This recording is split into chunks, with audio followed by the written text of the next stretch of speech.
जब मैं दिल्ली आया था 1990 में, मैं हरियाणा के एक शहर से, भिवानी से दिल्ली आया था पढ़ने के लिए। मेरे ड्रीम कॉलेज में हंसराज भी एक था, पर मेरा संयुक्त से मेरा एडमिशन जाकिर हुसैन में हुआ। मेरे अंक ठीक थे, यहाँ हो सकता था, पर मैं तो नई दिल्ली स्टेशन पे उतरा, बाहर निकला, पता लगा वहीं एक कॉलेज है, वहीं एडमिशन ले लिया मैंने। तो लोगों ने कहा कि यार कैंपस बड़ा अच्छा होता है। मैंने यार क्या फ़र्क पड़ता है, कॉलेज कॉलेज होता है, छड्डो, यही छड्डो में सिखाने आया हूँ आप लोगों को। ये ठीक है, स्टेशन से निकले वहीं कॉलेज है, मैंने घर जाना होगा तो आराम से कॉलेज से निकल जाएंगे, क्या रखा है कैंपस में। पर मेरा एक दोस्त जो मेरे साथ ही आया था उसी शहर से, उसने एडमिशन हंसराज कॉलेज में लिया। मैं और वो स्कूल के डिबेटर्स थे, डिबेटिंग में हम लोग स्कूल टाइम से काफ़ी एक्टिव थे।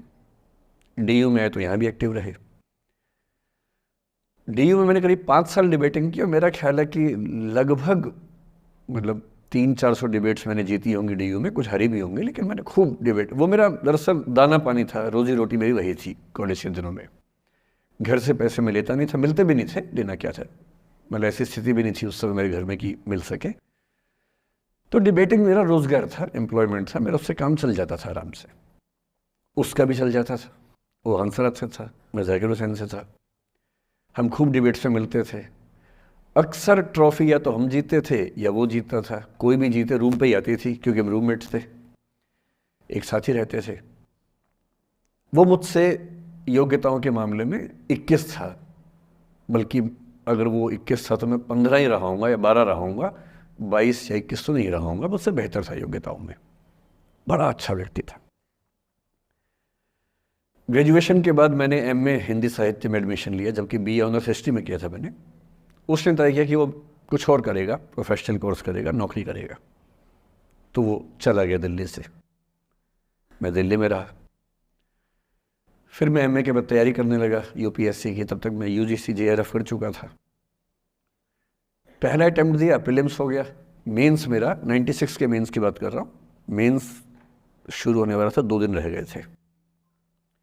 करीब 10 दिन पहले वो मेरे पास आया हुआ था दिल्ली में, मिलजुल के अच्छे से बात करके गया था।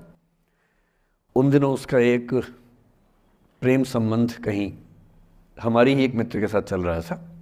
हम सब दोस्त थे, तो उनमें से 2 लोगों का आपस में का अफेयर था। मुझे नहीं पता क्या हुआ, लेकिन मेरे मेन एग्ज़ाम से 2 दिन पहले रात को 12 बजे एक फ़ोन आया और ये बताया गया कि मेरे दोस्त ने फंदा लगा के अपनी जीवन लीला समाप्त कर ली है। वो दिल्ली से दूर था कहीं,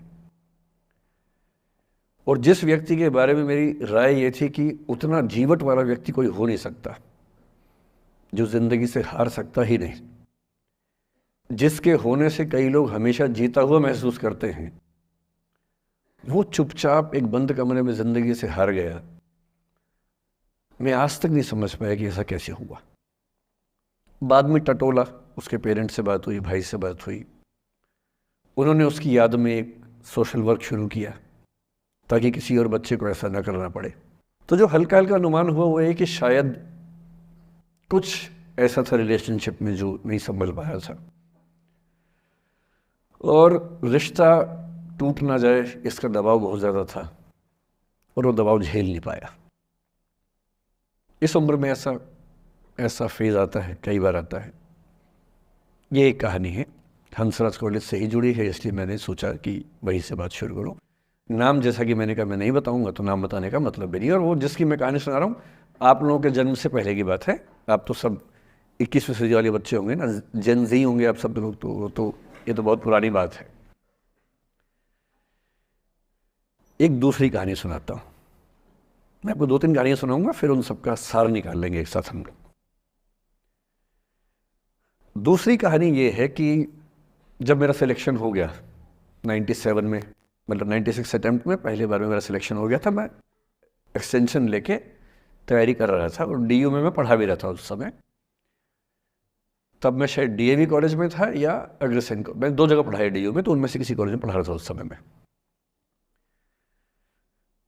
तो उस समय एक लाइब्रेरी है कैंपस में ही, सेंट्रल रेफरेंस लाइब्रेरी, आप जानते होंगे, CRL बोलते हैं, जो विवेकानंद जी की स्टैच्यू है उसके सामने ही वो लाइब्रेरी है। उस लाइब्रेरी में नीचे सब बैठ के पढ़ते हैं और टॉप फ्लोर पे रिसर्च फ्लोर है जहाँ एमफिल पीएचडी वाले बच्चे पढ़ते हैं। मैं उस समय शायद पीएचडी कर रहा था या एमफिल खत्म हुई थी, वहीं बैठता था, पढ़ता था रोज़। कई दोस्त पढ़ते थे हम लोग वहाँ। हम सुबह 8 बजे लाइब्रेरी खुलते ही वहाँ घुसते थे, रात को 1 बजे निकलते थे लाइब्रेरी बंद होने के समय। तो वहाँ एक छत थी, छत पे छोटी सी कैंटीन थी जहाँ हम लोग जब जब बोर होते थे दिन में 3-4 बार जाके चाय पीते थे। चाय पी ली, बिस्किट खा लिया, थोड़ी गप्पे मार ली, वो सब वहाँ करते थे। तो वहाँ मेरे बहुत सारे दोस्त थे, उनमें से कई लोग अब बहुत सीनियर सिविल सर्वेंट्स हैं, कुछ लोग प्रोफेसर्स हैं डीयू में। 2 बच्चे थे मुझसे जूनियर, 3-4 साल जूनियर थे, बड़े प्यारे बच्चे थे।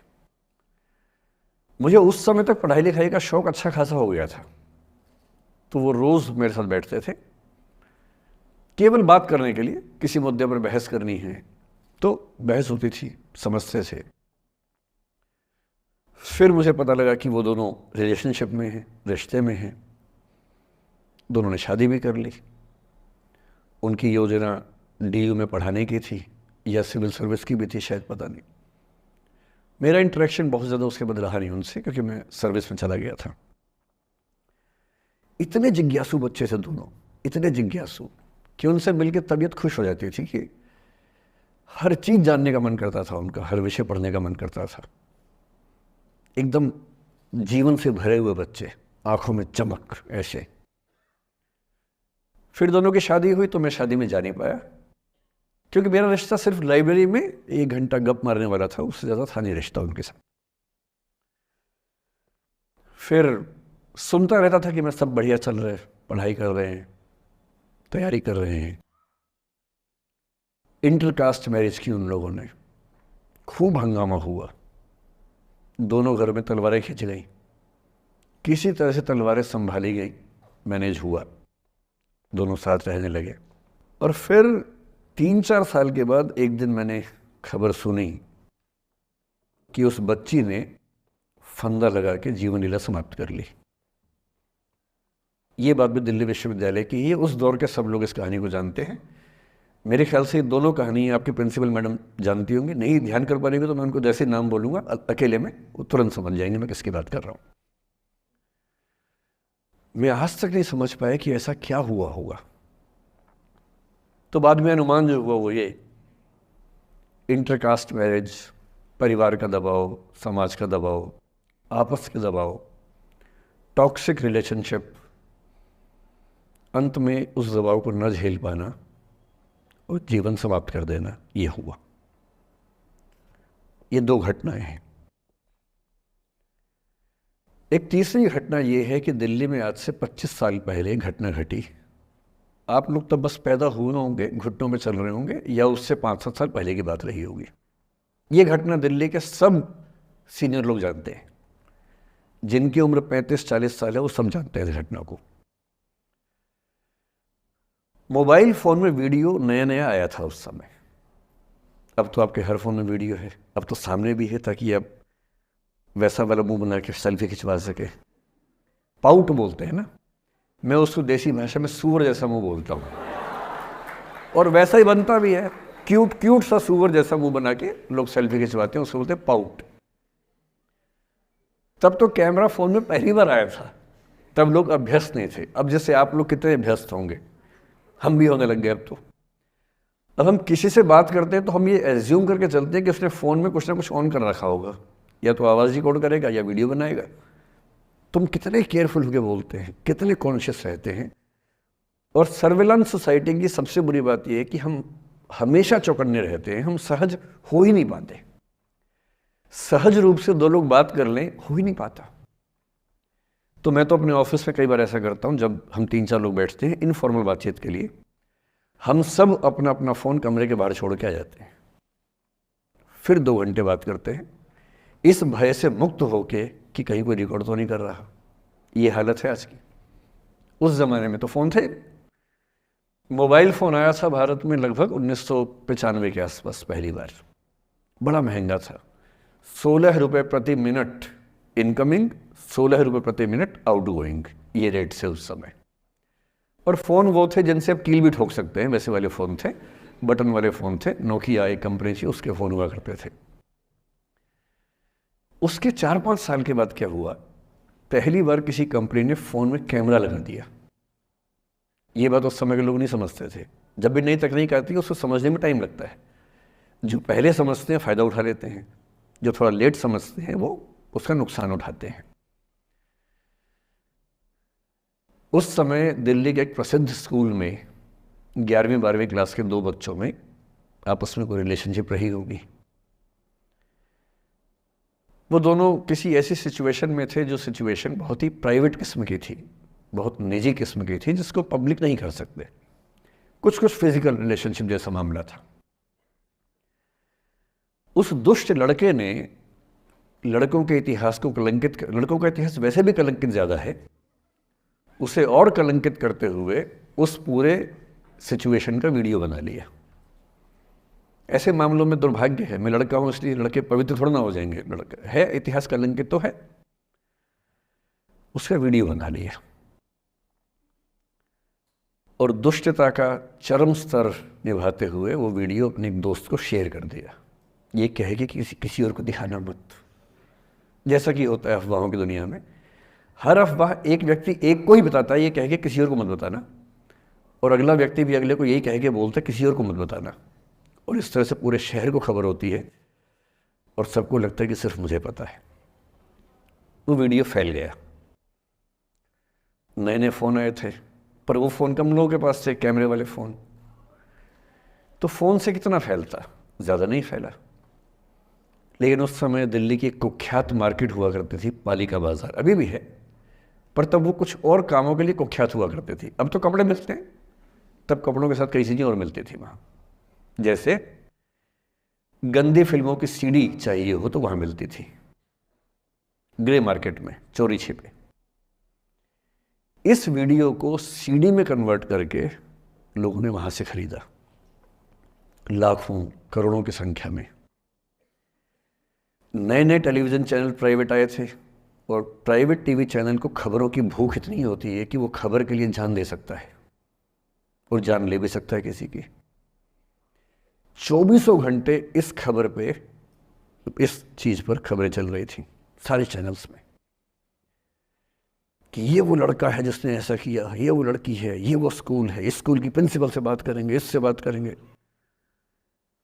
वो जो बच्ची थी जिसकी इसमें कोई गलती नहीं थी, सिवाय इसके कि वो किसी एक लड़के से प्रेम करती थी, जो कि उस उम्र में बच्चे कर बैठते हैं। इसके लिए बहुत चिल्लपौनी मचानी चाहिए। बच्चों को आप हर बात पे अपराधी नहीं मान सकते। उस बच्चे की गलती सिर्फ इतनी थी कि उसने अपने दोस्त पे भरोसा किया, जो भरोसे के लायक था नहीं। वो नीच किस्म का व्यक्ति था जिसने उस संबंध की गरिमा को समझा नहीं।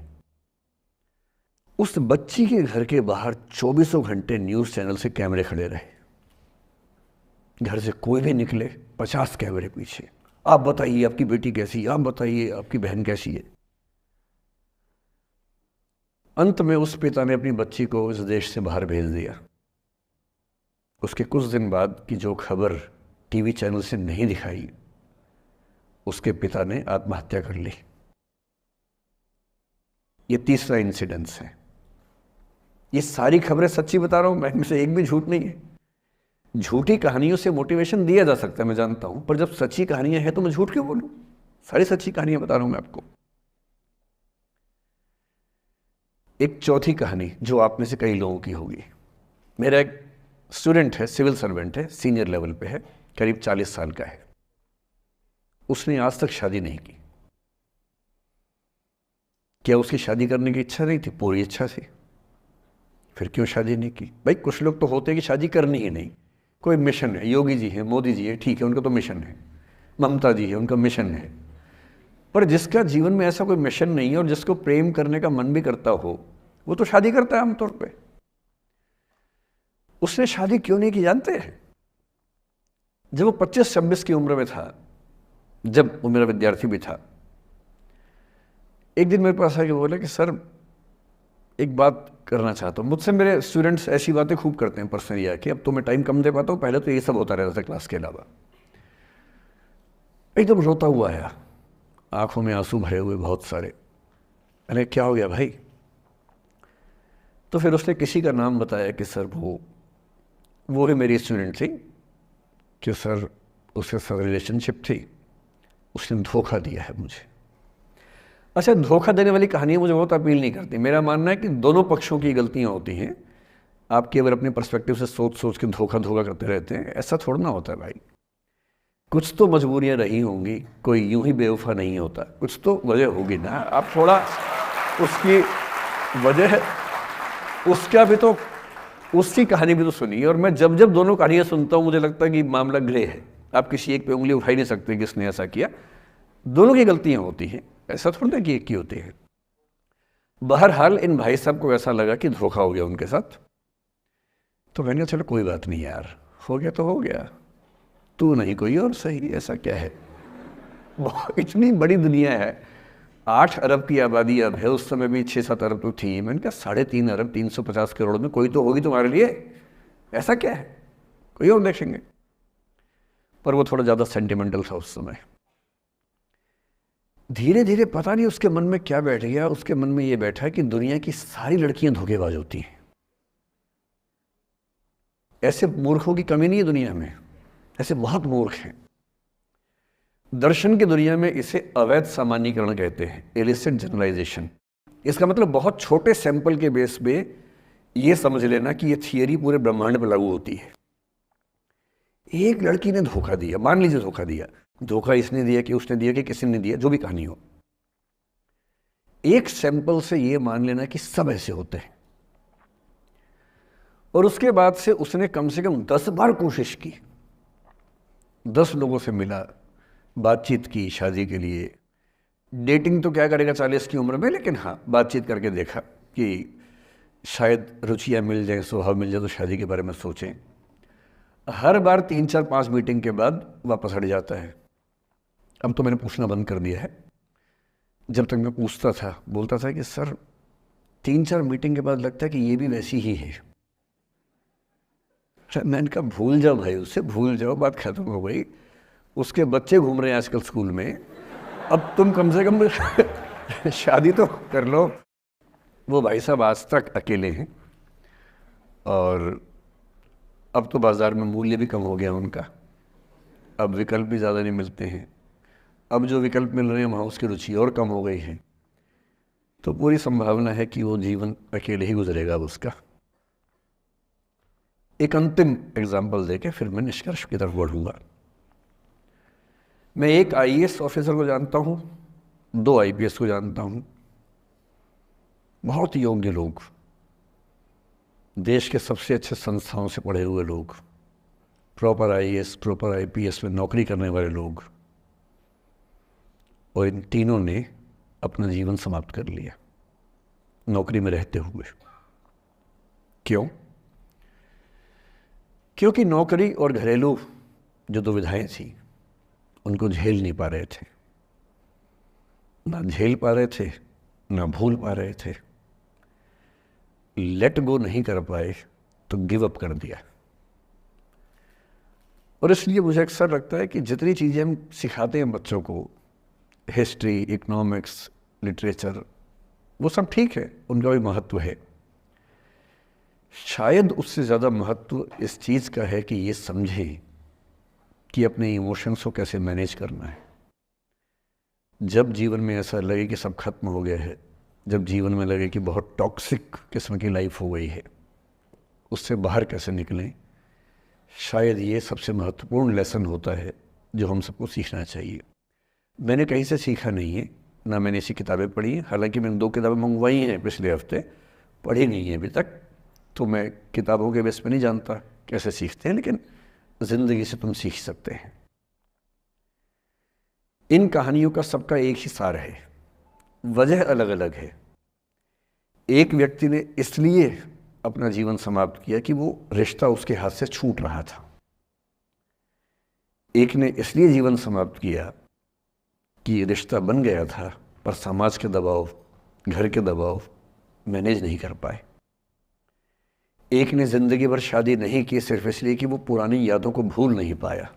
अरे एक बार गलती हो गई तो हो गई, आगे तो संभावना जीवन में है भाई, क्यों इतना हावी रखना उसी से दिमाग के ऊपर।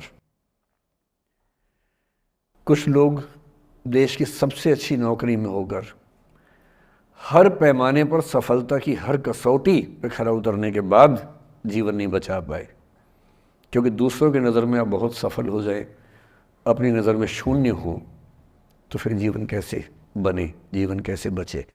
इन सारी कहानियों का मूल भाव एक ही है, अगर आप खुद को हैंडल नहीं कर सकते तो दुनिया को क्या हैंडल करेंगे। दुनिया को हैंडल करने से पहले खुद को हैंडल करना सीखना पड़ता है, और उसका सबसे आसान जो रामबाण उपाय है उसको बोलते हैं द आर्ट ऑफ लेटिंग गो, जाने दो। वो अफसाना जिसे अंजाम तक लाना ना हो मुमकिन, उसे